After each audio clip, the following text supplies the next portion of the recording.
Hello guys. फिर से स्वागत है एक नए लेक्चर में। इस लेक्चर में हम लोग कंटिन्यू करने वाले हैं अपने कंडीशनल स्टेटमेंट जो खत्म किया था। उसके बाद का हमारा नेक्स्ट टॉपिक होने वाला है लूप। इसके अंदर क्या क्या आता है, लूप्स क्या होता है, इसका यूज क्या करते हैं। जैसे हमने इफ एल्स के थ्रू देखा था कि मल्टीपल कंडीशंस को हम लोग सॉल्व करते हैं। अगर मल्टीपल कंडीशन दिया हुआ है तो उसको हैंडल कैसे करते हैं। सो बेसिकली हम कोड का वे डिसाइड करते हैं कि हमारा कोड जो है किस वे में जाएगा। ठीक है। तो लूप के अंदर भी कुछ इसी टाइप का होता है, सिमिलर, बट उससे थोड़ा advance version. Suppose you want to print something, like अगर तुम्हें कोई बोले कि तुम 1 से लेके 100 तक नंबर प्रिंट करो, तो अभी तुम्हें लूप नहीं पता है क्या होता है, कंडीशनल स्टेटमेंट्स नहीं पता है क्या होता है। तुम क्या करोगे? पहला लाइन में लिखोगे प्रिंट, देन यहाँ तुम लिख दोगे ब्रैकेट्स के अंदर 1। ठीक है। सेम तुम लिखोगे प्रिंट ब्रैकेट्स के अंदर 2। ऐसा करके तुम 100 तक लिख सकते हो। ठीक है। As an beginner if you have no idea कि हम कंटिन्यू करके पूरा कैसे लिखें, तो तुम ऐसे लिखने का ट्राई करोगे। बट अगर मैं बोलूँ कि लूप के थ्रू ये सॉल्व हो सकता है, लूप का मतलब क्या है? तो लूप इज बेसिकली अगर तुम कुछ स्टार्ट कर रहे हो, बार बार वही रिपीट करना। ठीक है। एक ही चीज को बार बार रिपीट करना, उसको हम लोग लूप बोलते हैं। तो थोड़ा अच्छे से समझते हैं कि पाइथन में होता क्या है। सो बेसिकली पाइथन के अंदर loop is use to execute a block of code repeatedly. So वही बात है कि अगर तुम यहाँ से अपना जर्नी स्टार्ट करते हो एंड देन रिटर्न करके तुम फिर से यहीं आते हो, दोबारा स्टार्ट किए, फिर से रिटर्न करके यहीं आ गए, फिर से स्टार्ट किए, यहीं आ गए। तो लूप, तुम कोई प्रोग्राम स्टार्ट कर रहे हो, रन किए, फिर से उसी प्रोग्राम पे आ गए, फिर से वही प्रोग्राम रन किए, फिर से वहीं आ गए। ठीक है, समझ में आ रहा है? तो लूप यही होता है कि ये क्या होता है कि अगर हमें कोई ब्लॉक ऑफ कोड, मतलब कुछ एक कोड लिखा हुआ है जो किस किस काम के लिए लायक है। जैसे मैं तुमसे बोलूँ कि अभी जैसे मैंने एग्जांपल लिया था कि 1 से 100 तक प्रिंट करना है, तो सिर्फ हम एक लाइन लिखेंगे विच इज प्रिंट, इसके अंदर एक नंबर प्रिंट करना है। ठीक है। अब इसके अंदर ये कुछ एन मैंने लिख दिया कि हाँ मेरे पास एन जो है एक नंबर है, एंड ये नंबर मैं प्रिंट कर रहा हूँ। ठीक है। अब ये प्रिंट जब भी कॉल होगा तो ये एन डिसाइड होगा कहीं और से कि हाँ एन के अंदर क्या आएगा। तो हम ये प्रिंट के अंदर लूप के अंदर ये लिख दिए, एंड मैं रन करता हूँ। जब मैं ट्राई करूंगा कि जब मेरा लूप फर्स्ट टाइम चले तो एक प्रिंट हो, जब मेरा लूप सेकंड टाइम चले तो टू प्रिंट हो, जब मेरा लूप थर्ड टाइम चले तो तीन प्रिंट हो। वैसे ही करके 100 टाइम्स लूप चला लेंगे एंड 100 तक प्रिंट हो जाएगा। अब हम हमें क्या करना पड़ा, पूरा प्रिंट स्टेटमेंट 100 टाइम्स नहीं लिखना पड़ा, बस सिर्फ एक लूप लिखे एंड लूप के अंदर हम प्रिंट स्टेटमेंट लिखे और प्रिंट कर दिए। ठीक है। तो थोड़ा अच्छे समझते हैं। एक एग्जांपल तो मैंने दे दिया, एंड देख लेते थ्योरी भी क्या है इसके अंदर। Help avoiding writing the same code again and again. जैसा मैंने बोला कि प्रिंट 1 के लिए तुम प्रिंट 1 लिखोगे, प्रिंट 2, प्रिंट 3, प्रिंट 4, ऐसे करके प्रिंट 100 तक तुम लिखते। तो ये हम बार बार ही तो लिख रहे हैं, एक ही कोड को प्रिंट ही करना है, वही कोड है, बार बार लिख रहे हैं। तो लूप क्या करता है कि अवॉइड करता है writing the same code again and again. ठीक है। बार बार वो कोड हमें ना लिखना पड़ेगा। And use for automation and iteration. Automation नहीं, चलो आइट्रेशन बताते हैं फिर ऑटोमेशन पे आते हैं। आइट्रेशन का मतलब कि ये जैसे लूप यहाँ से स्टार्ट करके इसके ऊपर आ गया, ठीक है ना, तो बार बार इसको रन करना, दोबारा रिपीट करके फिर से यहीं पे आना, जैसे इसको एक कंप्लीट लूप बोल रहे हैं। आइट्रेशन भी उसको कह सकते हैं कि हाँ आइट्रेट कर रहा है, बार बार वहीं पे आ रहा है। आइट्रेट करना मतलब इसके अंदर आ रहा है दोबारा, एंड इसके बाद अगर कुछ चेंजेस करना भी चाहे तो यहाँ कर सकते हैं, अगर नहीं करना तो दोबारा फिर से रन करके यहाँ आ सकते हैं। तो आइट्रेशन और ऑटोमेशन, सो बेसिकली कि कुछ अगर जी, जैसे हमने प्रिंट के लिए क्या किया कि 1 से लेके 100 तक प्रिंट कर दिया, तो हमने क्या किया, बस एक बार लूप रन किया, वो ऑटोमेटिक 1 से 100 तक प्रिंट कर रहा है, बस वो नंबर चेंज करते जा रहा है। अब वो कैसे करेगा, कोड लिखेंगे समझेंगे तब समझ में आएगा। तो ऑटोमेशन के लिए, आइट्रेशन के लिए यूज होता है। And next we have is क्या है कि why do we need loops, like loops का रिक्वायरमेंट क्यों पड़ा हमें भी यहाँ पे। अच्छा, यहाँ भी एक पेन है, इसका भी यूज कर सकते हैं। Why do we need loop? तो रिड्यूस करता है कोड डुप्लीकेसी। जैसे हमने प्रिंट स्टेटमेंट लिखा था एक टाइम नहीं मल्टीपल टाइम्स, वो सिर्फ एक टाइम लिखने से काम चल जाएगा। And process multiple value easily. So ये क्या करता है कि मल्टीपल वैल्यू को इजीली हैंडल कर लेता है। जैसे 1 से 100 तक हमें प्रिंट करना था, तो एक बार में ही सिर्फ एक लूप लिखो, मल्टीपल टाइम्स वो वैल्यू प्रिंट कर देगा अपने according. And next we have automate repetitive task. जैसा हमने प्रीवियस में देखा था कि हाँ उसको ऑटोमेट करके 1 से 100 प्रिंट कर दिए। देन कोड रीडेबिलिटी, बार बार लिखने से थोड़ा कोड ना गंदा लिखने लगता है, एक लाइन में प्रिंट, दो लाइन में प्रिंट, हाँ एन लाइन में प्रिंट लिखे हैं। बस सिर्फ लूप लिखेंगे, जो लूप के बारे में जानता होगा, लाइक हमारे पास फॉर लूप होते हैं, वाइल लूप होते हैं। पाइथन के अंदर तो शायद दो ही होते हैं, और अदर्स लैंग्वेज में डू वाइल भी होता है। सो शायद डू वाइल भी होता है, तो हम देख लेंगे एक एक करके कि कौन कौन से लूप्स होते हैं पाइथन के अंदर। एंड इफ आई टॉक कि अच्छा इसको इरेज कैसे करते हैं। ये देखो अपने पास पाइथन में मेनली टू लूप्स होते हैं, अभी फॉर लूप और वाइल लूप होता है। अगर और भी कुछ होगा तो मैं देख के एक्सप्लेन कर दूंगा इस वीडियो में। और लाइक मेजरली यही दोनों होता है, ज़्यादा नहीं होता। Like for loop, while loop, और एक हमारा नेस्टेड भी होता है। तो नेस्टेड कैसे होता है अगर मैं बताऊँ तो, कि नेस्टेड लूप क्या होता है। तो हमने इफ एल्स पढ़ा था, वहाँ भी कंडीशनल्स था, उसके अंदर भी हमारे पास नेस्टेड कंडीशनल्स भी होते हैं। तो वो अगर मैं, चलो मैं भी उसको बता देता हूँ ताकि वो भी क्लियर हो जाए। हमने नेस्टेड को स्किप कर दिया था वहाँ पे। And if we have a page, चलो स्टार्ट में लिख लेते हैं नेस्टेड कंडीशनल्स। ठीक है, तो इसके अंदर क्या था कि एक कंडीशन के अंदर दूसरा कंडीशन, उस कंडीशन के अंदर एक और कंडीशन, मतलब कंडीशंस के अंदर कंडीशंस लगाते जा रहे हैं। प्रीवियसली हमने इफ एल्स क्या देखा था कि अपने पास क्या है, एक इफ कोड लिखा हुआ, इफ ब्लॉक है, इसके अंदर कुछ कंडीशन है, अगर ट्रू होता है तो यहाँ पे प्रिंट काम करेगा, नहीं तो एल्स वाला प्रिंट होगा। ठीक है, इसके अंदर का काम करेगा। नेस्टेड के अंदर क्या होता है कि मेरे पास एक इफ कंडीशन लिखा हुआ है, ठीक है, इसके अंदर कुछ कंडीशन है, अगर ये ट्रू होता है तो इसके अंदर हम एक और कंडीशन लिख सकते हैं। इफ सपोज करो कि मैं तुमसे कहूँ कि तुम्हें एडमिशन चाहिए आईटीआई में, ठीक है, आईआईटी या फिर आईटीआई एनआईटी कहीं भी, तो तुम्हारे पास क्या एलिजिबिलिटी होना चाहिए, अगर तुम टेंथ पास हो, ठीक है, एक कंडीशन ट्रू है, अगर तुम टेंथ पास हो तो ले सकते हो, लेकिन उसके लिए ट्वेल्थ पास भी होना जरूरी है। ठीक है, चलो ये दोनों हो गया। अब मैं चाहता हूँ एक और कंडीशन चेक करो कि कोई टेंथ भी पास है, ट्वेल्थ भी पास है, इसके अंदर एक और इफ लिखते तो वो उसका एंट्री एग्जाम भी क्लियर करना चाहिए। तो लाइक देख रहे हो, एक लूप के अंदर दूसरा, दूसरा कंडीशन के अंदर तीसरा कंडीशन, तो ये जो लूप चलता जा रहा है, मतलब कंडीशन चलता जा रहा है, एक कंडीशन के अंदर दूसरा, दूसरा के अंदर तीसरा कंडीशन, एंड देन लास्ट में हम लोग प्रिंट करेंगे that you are eligible to take admission. ठीक है, तो कुछ इस टाइप का हमारा जो कंडीशंस होता है उसे हम लोग बोलते हैं कि नेस्टेड कंडीशंस है। अब लूप में भी नेस्टेड लूप होगा, तो हम जैसे जैसे करके लूप पढ़ेंगे वैसे हमें पता चलेगा। तो आते हैं, हमारे पास दो लूप्स होते हैं, first one is for loop, second one is while loop. तो फॉर लूप क्या होता है, फॉर लूप आइटरेटिव होता है और ये फिक्स होता है कि हाँ हमें पता है कि कितने बार चलना है। वाइल लूप क्या होता है कि वाइल लूप कहेगा कि तुम जब तक कंडीशन चेक कर रहे हो, लाइक फॉर लूप क्या होता है, फिर से दोनों में डिफरेंस क्या है फॉर लूप और वाइल लूप में। अगर तुम फॉर लूप के थ्रू कुछ प्रिंट कर रहे हो, अगर तुम्हें 1 से 10 तक नंबर्स प्रिंट करने हैं, तो तुम प्रिंट करोगे फॉर लूप के अंदर, हम लिखते हैं फॉर, ये आई एक वेरिएबल है इन रेंज। तो तुम बोलोगे भैया ये रेंज क्या है। ठीक है, तो रेंज मैं बता के रखा हूँ प्रीवियस के लेक्चर्स में, देख लेना रेंज काम कैसे करता है। इसके अंदर 3 पैरामीटर्स होते थे, एक तो स्टार्टिंग, दूसरा एंडिंग, और थर्ड वन स्टेप। ठीक है, तो रेंज के अंदर कुछ अगर सिर्फ एक लिखा हुआ है तो वो स्टार्ट एंडिंग माना जाता है कि हाँ कहाँ तक जाएगा, वो स्टार्ट ऑटोमेटिक 0 से हो जाता है।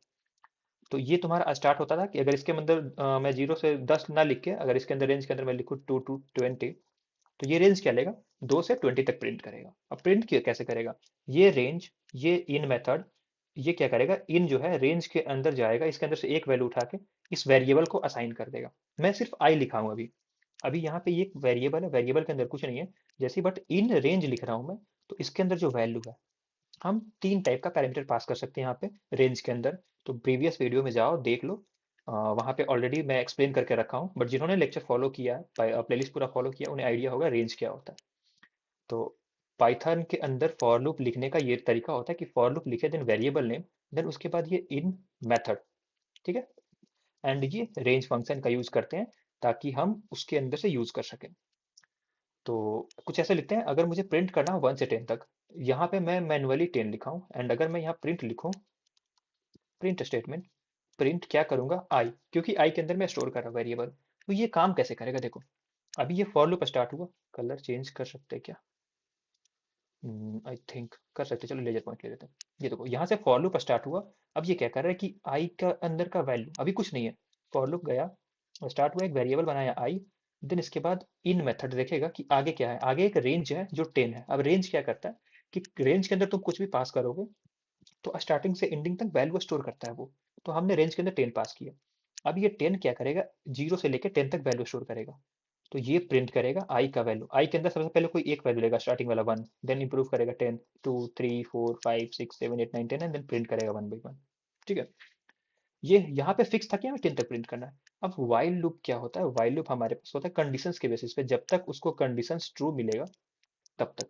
सपोज मैं बस सूडो कोड लिख रहा हूँ कि मेरे पास अगर वाइल लूप लिखा हुआ है, वाइल एंड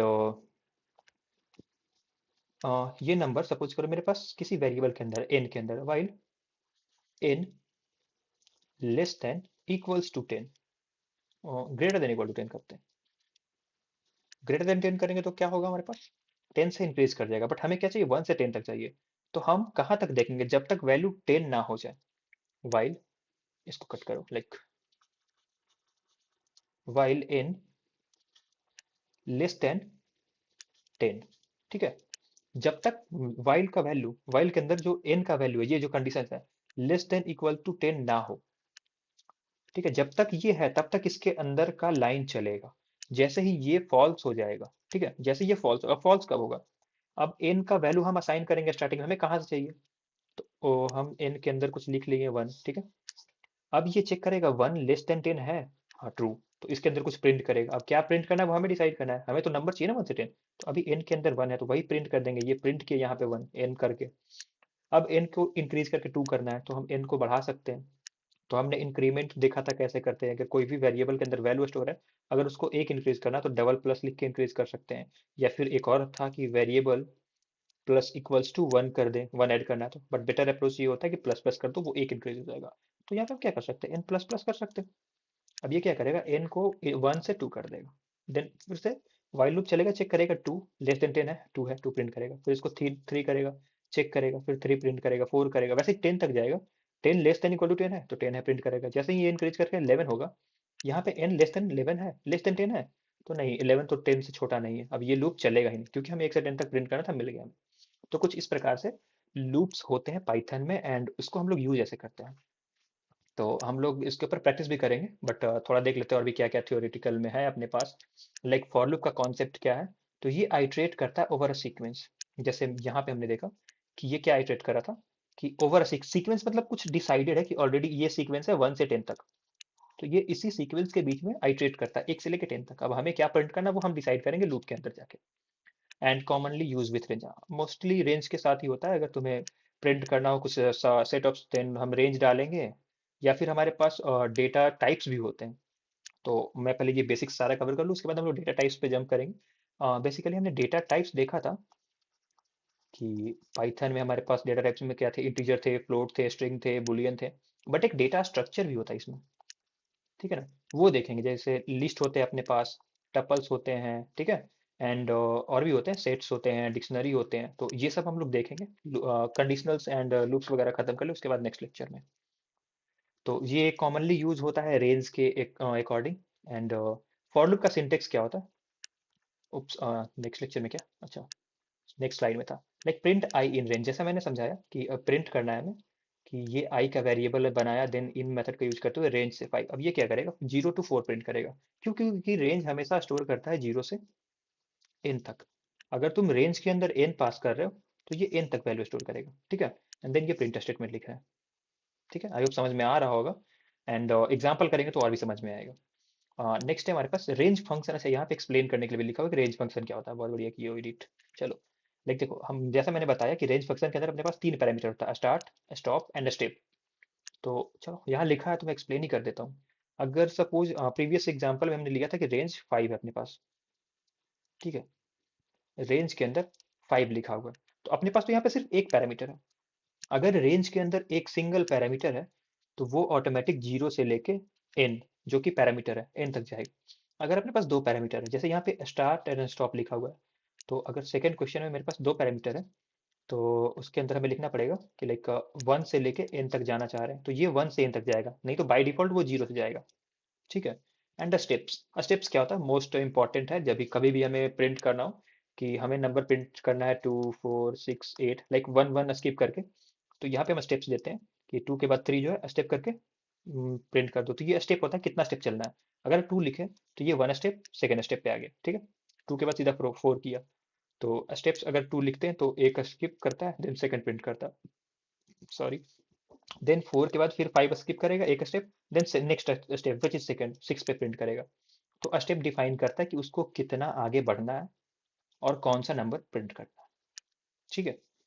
नेक्स्ट है हमारे पास रेंज फंक्शन का एग्जांपल भी लिखा हुआ है। जैसे रेंज 5 है तो ये प्रिंट कर रहा है 0 से 4 तक। क्यों? क्योंकि बाय डिफॉल्ट रेंज के अंदर तुम अगर एक पैरामीटर पास करते हो तो वो 0 से स्टार्ट होता है और जो पैरामीटर है, जहाँ जो नंबर है वहां तक जाता है। देखो जैसे सेकंड में अपने पास रेंज के अंदर 1 टू 6 है। अब ये 1 टू 6 क्या कर रहा है, ये इसको स्ट्रिक्ट कर रहा है कि हाँ भाई तुम 1 से चलो, 0 से नहीं चलोगे, क्योंकि तुम्हें बाय डिफॉल्ट नहीं, मैं तुम्हें दे रहा हूँ कि तुम स्टार्ट कहाँ से होना है तुम्हें। ठीक है। तो ये 1 से लेके 6 तक दिया हुआ है। अब ये देखो ये 5 ही तक गया, 6 नहीं गया। क्यों? क्योंकि अपने हमने पढ़ा था कि रेंज के अंदर जो होता है स्टार्ट होता है इंक्लूसिव और इंड होता है एक्सक्लूसिव। मतलब यहाँ पे जो लिखे हो वो प्रिंट नहीं करेगा, उससे एक पहले ही रुक जाएगा। ठीक है। तो इसीलिए यहाँ पे जैसे इंड 6 लिखा हुआ तो 6 तक ना जाके ये 5 तक ही गया। एंड अगर रेंज का बात करें तो रेंज देखो यहाँ पे जैसे रेंज 2 डाला है तो ये क्या करेगा, ऑड नंबर। क्यों? क्योंकि यहाँ पे 1 से चल रहा है तो ये 1 प्रिंट करेगा। अब ये स्टेप 2 है। जैसे अपने पास 1 से 10 तक नंबर है, 1 2 3 4 5 6 7 8 9 एंड 10। अपने पास ये नंबर्स हैं एंड ये स्टेप क्या है, 2 स्टेप है। बट स्टार्ट कहाँ से हो रहा है, ये 1 से स्टार्ट हुआ। अब ये बोल रहा है 2 स्टेप चलना है। ये 1 वाला प्रिंट किया, एक स्टेप चला, देन सेकंड स्टेप चला। सेकंड स्टेप चलने के बाद ये 2 स्टेप चल रहा है तो 2 स्टेप चला तब प्रिंट करना है। कि स्टेप वही स्ट्रिक्ट करता है कि भाई तुम्हें 2 स्टेप चलो तब प्रिंट करो। ये यहाँ पे 2 पे तो आया बट जंप करके 3 पे चला गया, क्योंकि स्टेप लिखा हुआ था। 1 प्रिंट किया, फिर 3 प्रिंट किया, फिर एक स्टेप चला, फिर सेकंड स्टेप पे आ गया, फिर 5 प्रिंट किया। देख रहे हो ऑड मिल रहा है, 1 3 5, वैसे ही सेम पे आएगा, 7 पे आएगा, देन 9 पे आएगा, तो हमें सारे ऑड्स मिल रहे हैं। तो रेंज फंक्शन के अंदर का स्टेप हम लोग ऐसे यूज करते हैं। नेक्स्ट है अपने पास व्हाइल लूप का कॉन्सेप्ट क्या होता है। तो used when number of iteration is unknown. Like हमें तो पता था फॉर लूप में कि हमें 1 से 10 तक प्रिंट करना है। ठीक है। तो हमने फॉर लूप लिख लिया एंड डिसाइड कर दिया कि हाँ भाई तुम 0 से स्टार्ट हो या 1 से स्टार्ट हो, 10 तक जाओ। अब तुम्हें पता ही नहीं है कि तुम्हें कहाँ तक प्रिंट करना है, तुम्हें क्या प्रिंट करना है, कब तक चलना है, अननोन है, तुम्हें पता ही नहीं। ठीक है। तो उस केस में हम लोग व्हाइल लूप का यूज करते हैं। तो बोलोगे हमें जब पता नहीं है तो फिर लूप रुकेगा कब? जब हम बताएंगे कोड को कि भाई हमें कुछ पता नहीं है स्टार्टिंग में, तो उसके अकॉर्डिंग हम लूप लिख दिए, व्हाइल लूप लिख दिए एंड वो प्रिंट करता जा रहा है। अब उसको पता ही नहीं रुकना कब है। तो व्हाइल लूप क्या होता है ना, हमेशा हर लूप चलने के बाद एक कंडीशन लेता है कि क्या मैं चलूँ या नहीं चलूँ। जैसे अगर प्रीवियस एग्जांपल हमने लिया था कि व्हाइल, ठीक है, उप्स एक सेकेंड, ये इरेज नहीं होता क्या, चलो, WHILE, ठीक है, ये व्हाइल लिखा हुआ, n less than equals to 10। अब ये एक कंडीशन है कि n का वैल्यू लेस देन 10 है। तो इसके अंदर हम क्या कर रहे थे, हम तो प्रिंट स्टेटमेंट लिख रहे थे जो n को प्रिंट कर रहा था। ठीक है। बट इसके बाद हम एक और लाइन लिखे थे। उस टाइम तो नहीं समझ में आया होगा कि हाँ क्यों लिखे हैं, कैसे लिखे हैं, क्या जरूरत है उसका। बट अभी देखो यहाँ पे हम क्या कर रहे थे कि n का वैल्यू इंक्रीज कर रहे थे, n प्लस प्लस कर रहे थे। ठीक है। तो ये इसलिए प्लस प्लस कर रहे थे ना क्योंकि हमको नेक्स्ट कंडीशन के लिए उसको कंडीशन देना था, नेक्स्ट स्टेप के लिए कंडीशन देना था। जैसे फर्स्ट स्टेप में क्या किया, हमने एन वेरिएबल बनाया, इसके अंदर वैल्यू 1 डाल दिया। ठीक। अब ये एन 1 है, चेक करेगा, प्रिंट किया, 1 प्रिंट कर दिया। ठीक। अब ये एन प्लस प्लस किए ताकि सेकंड आइट्रेशन, आइट्रेशन समझ रहे हो, बार बार वहीं चलना, आइट्रेशन। तो ये सेकंड आइट्रेशन जैसे यहाँ पे आया तो एन का वैल्यू इंक्रीज करके 2 कर दिया। तो देख रहे हो आइट्रेशन अननोन है, अभी इसको पता नहीं है कि कब तक चलना है। जैसे ये एक बार लूप लूप स्टार्ट हुआ ना कि n लेस देन 10 है तो इसको पता नहीं है कि कब तक चलना है। अगर यहाँ मैं इंक्रीज करता जाऊँ, इस वैल्यू को इनफाइनाइट कर दूं तो ये चलता ही जाएगा, चलता ही जाएगा। मतलब उसको स्टॉप तब होगा जब ये कंडीशन फॉल्स होगा। सो बेसिकली उस टाइप के कंडीशंस के लिए जब हमें पता ना हो कि कितना बार चलाना है, अननोन हो या फिर सडन स्टॉप करना हो, तो यूज करते हैं। So while condition is true, जब तक कंडीशन ट्रू रहेगा तब तक ये रन करेगा and condition must change in side the loop. देख रहे हो हमने अंदर ही चेंज किया था, ये अपना लूप है, ये एक पूरा वाइल लूप लिखा हुआ है। इस लूप के अंदर ही कंडीशन चेंज करेगा। अगर हम बाहर चेंज करें एन प्लस प्लस तो क्या होगा। तो लूप ऐसे चलता है ना कि लूप स्टार्ट हुआ, लूप एंड हुआ। अब वो उसको कंडीशन मिलना चाहिए नेक्स्ट आइट्रेशन के लिए, अगर उसको कंडीशन नहीं मिला फिर से लूप स्टार्ट कर दिया, वो चले जा रहा है, चले जा रहा है, कंटिन्यूअसली चले जा रहा है। फिर ये फॉल्स होगा ही नहीं। ठीक है। ये फॉल्स क्यों नहीं होगा, क्योंकि हम प्रिंट एन कर रहे हैं और एन को चेक करें 10 से, और यहाँ पे एन का वैल्यू 1 था। अब ये इसको हमेशा 1 मिलेगा, वो इंक्रीज हो ही नहीं रहा, बार बार ये 1 प्रिंट करता चला जाएगा। हम प्रैक्टिस करेंगे तो देखेंगे कि हाँ अगर क्या बोलते हैं इसको, कि अगर कंडीशंस चेंज नहीं कर रहे हैं तो क्या डिफेक्ट आ सकता है प्रोग्राम में, किस टाइप का एरर आ सकता है। हालांकि कोड तो हमारा चलेगा बट वो इनफाइनाइट इनफाइनाइट लूप में चला जाएगा, उसको कंडीशन नहीं मिलेगा रुकने का तो वो रुक नहीं पाएगा। तो कंडीशंस हमेशा लूप के अंदर डिफाइन करते हैं वाइल लूप में। एंड वाइल लूप का सिंटेक्स का बात करें तो देखो सेम लिखा हुआ है, while i less than 5, then print कर रहे हैं एंड ये इंक्रीमेंट दे रहे हैं। तो ये हमारा कंडीशन हो गया, ये प्रिंट स्टेटमेंट, ये इंक्रीमेंट हो गया। तो ये 3 टाइप के होते हैं। एंड वाइल लूप स्टार्ट करने से पहले हमें वेरिएबल भी डिक्लेयर करना पड़ता है, ठीक है। जैसे प्रीवियस में हम क्या कर रहे थे कि यहाँ पे n इक्वल टू 1 डिक्लेयर कर रहे थे ऊपर में, इसका मतलब वाइल लूप से बाहर कर रहे थे, तो यहाँ भी हम पहले ही डिक्लेयर कर देंगे, तो उसके बेसिस पे वाइल लूप का कंडीशन लिखेंगे, ठीक है। एंड अपने पास एक इनफाइनाइट लूप का कंडीशन आता है, जैसा मैंने कहा कि लूप हमने लिख दिया, ठीक है। जैसे इसी लूप का बात करते हैं, ये वाइल लूप लिखा हुआ है और अभी ये समझो ये नहीं है, ठीक है। वाइल लूप के अंदर हम आई का वैल्यू अभी 1 डालते हैं, ठीक है, आई का वैल्यू 1 कर दी, तो ये वाइल के 1 चेक करेगा लेस देन 5। अब प्रिंट किया, अब इसको हटा दो, इंक्रीमेंट हटा दो, बढ़ा ही नहीं रहे, तो क्या होगा, ये वाइल लूप स्टार्ट हुआ, यहाँ से चेक किया 5 से छोटा है, एक एक 5 से छोटा, ये प्रिंट किया 1, ठीक है। अब ये नीचे तो कुछ है नहीं, फिर से घूम के ऊपर वाइल लूप में आ गया, वाइल लूप में आया, फिर चेक करा क्या 1 5 से छोटा है, हाँ छोटा है, फिर प्रिंट करेगा 1, फिर से ऊपर आ गया, फिर से चेक करेगा, फिर 1 प्रिंट करेगा, 1 प्रिंट करता ही चला जाएगा, इनफाइनाइट लूप में चला गया ये, ठीक है। क्यों? क्योंकि हम तो ना ही इंक्रीमेंट कर रहे हैं, बस कंडीशन चेक कर रहे हैं, अगर कंडीशन जब तक फॉल्स ना हो तब तक वाइल लूप में रहेगा। तो हमारे पास एक कंडीशन होता है इनफाइनाइट लूप का, ये occurs when condition always remain true, तो कंडीशन जब तक ट्रू रहेगा तब तक चलता जाएगा वो, ठीक है। एंड अपने पास एक ब्रेक स्टेटमेंट भी होता है वाइल लूप के अंदर।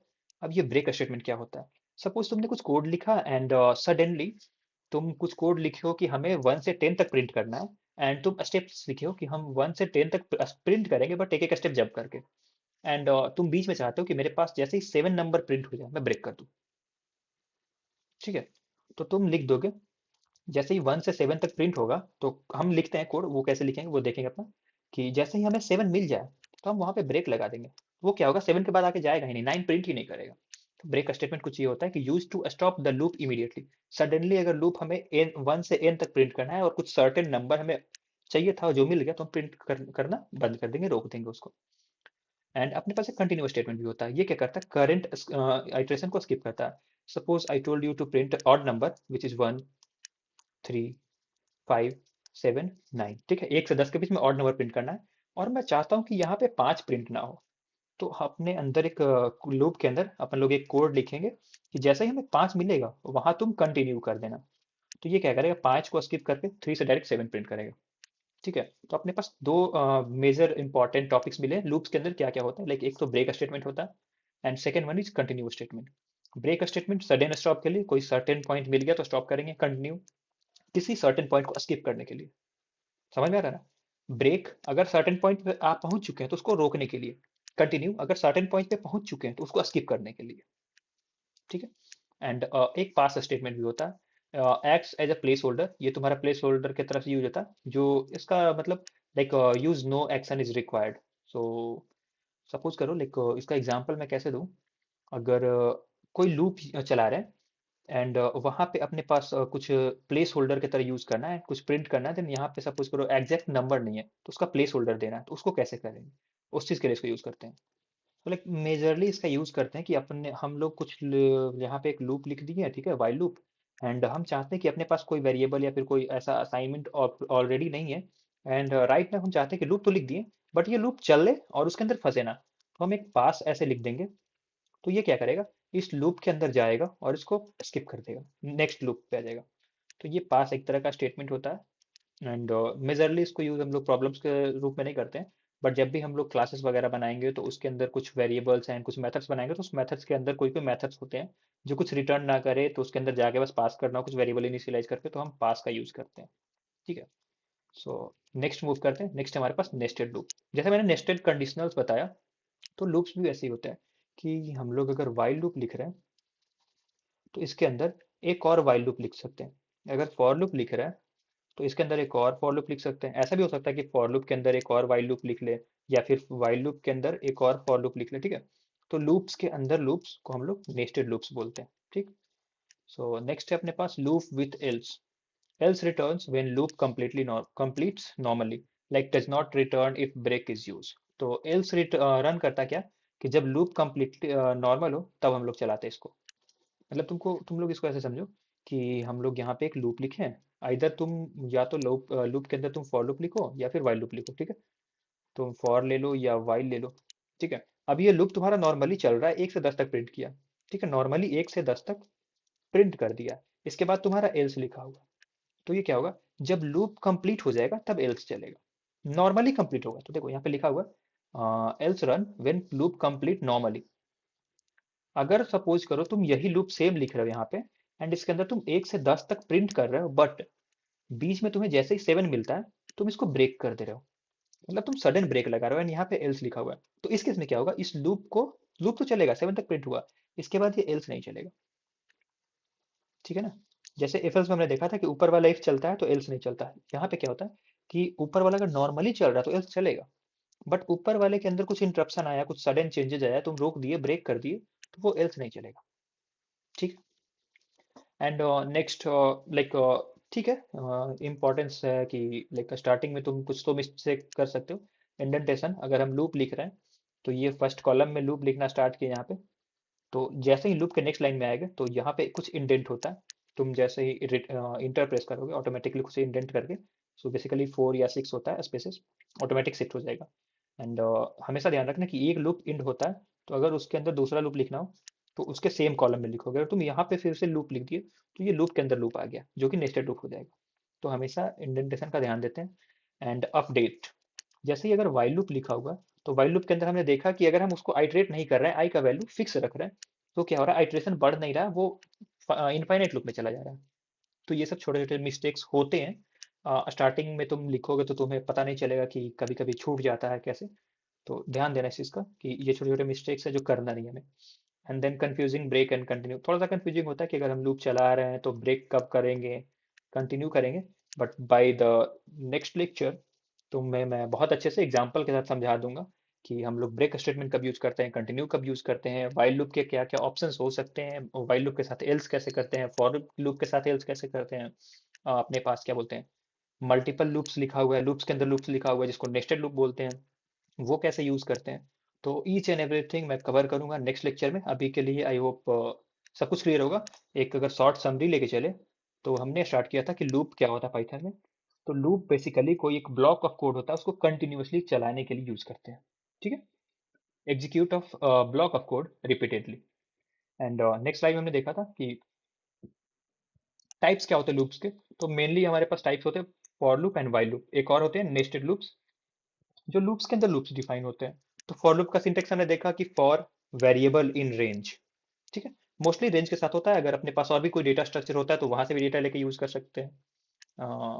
इसको हम लोग और आगे देखेंगे, इसको एक्सटेंड करेंगे, बट अभी के लिए तुम ये बस रेंज देखो, क्योंकि मैं सिर्फ रेंज बताया हूँ तुम्हें, तो रेंज के अकॉर्डिंग समझने में ज़्यादा मजा आएगा अभी, और तुम्हें समझ में भी आएगा। बाकी हम लोग स्ट्रक्चर्स पढ़ेंगे तो अपने पास लिस्ट होते हैं, टपल्स होते हैं, डिक्शनरी होता है, उसका भी यूज करेंगे कि हाँ अगर लिस्ट के साथ आई इन कर दें, अपने पास कोई लिस्ट है उसका वैल्यू दे तो ये लिस्ट के अंदर से वैल्यू ला के देगा, टपल्स है तो टपल्स के अंदर से वैल्यू ला के देगा, डिक्शनरी तो डिक्शनरी के अंदर से वैल्यू लागे, बट कैसे ला के देगा जब हम डेटा स्ट्रक्चर पढ़ेंगे तो अच्छे से क्लियर हो जाएगा। एंड नेक्स्ट है अपने पास वाइल लूप, तो ये देखो अपने पास फॉर लूप का था, देन हमने वाइल लूप पढ़ा कि वाइल लूप के अंदर अब हम लोग क्या करते हैं, पहले तो वेरिएबल डिसाइड करते हैं, डिक्लेयर करते हैं कि हाँ स्टार्ट कहाँ से होगा, एंड देन उसके बाद हम लोग क्या करते हैं, प्रिंट स्टेटमेंट लिखते थे, देन आइट्रेशन इंक्रीज करते थे।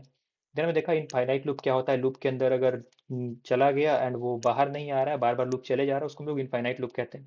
देन हमने ब्रेक स्टेटमेंट पढ़ा कि लूप के अंदर अगर सडन एक पॉइंट पे हमें ब्रेक करना हो तो ब्रेक स्टेटमेंट यूज करते हैं। हमने कंटिन्यू भी पढ़ा कि अगर लूप चलाएं एंड इस पॉइंट को जंप करके नेक्स्ट पॉइंट पे आना था तो उसके लिए हम लोग कंटिन्यू यूज करते हैं। उसके बाद हमने पास स्टेटमेंट पढ़ा, ये पास क्या करता है, सडनली अगर यहाँ पे कुछ आया तो इसको ऑटोमेटिक पास कर देगा, स्किप कर देगा, उसके बाद नेक्स्ट को कंसीडर नहीं करेगा कुछ भी लिखा हुआ।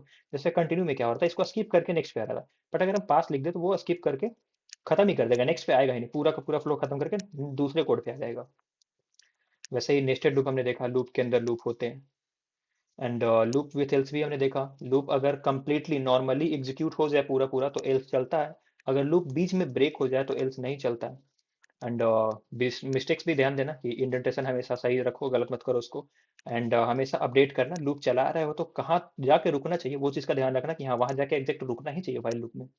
फॉर लूप तो ऑटोमेटिक हो जाता है कि हाँ हमने सेट करके रखा है कि हमें 1 से n तक प्रिंट करना है तो वो उतना ही चलेगा, उससे ऊपर नहीं जाएगा वो। बट वाइल लूप में क्या होता है कि हम लोग जैसे ही उसको कंडीशन फॉल्स नहीं करवाएंगे तो वो उसी लूप में फंसा रह जाएगा।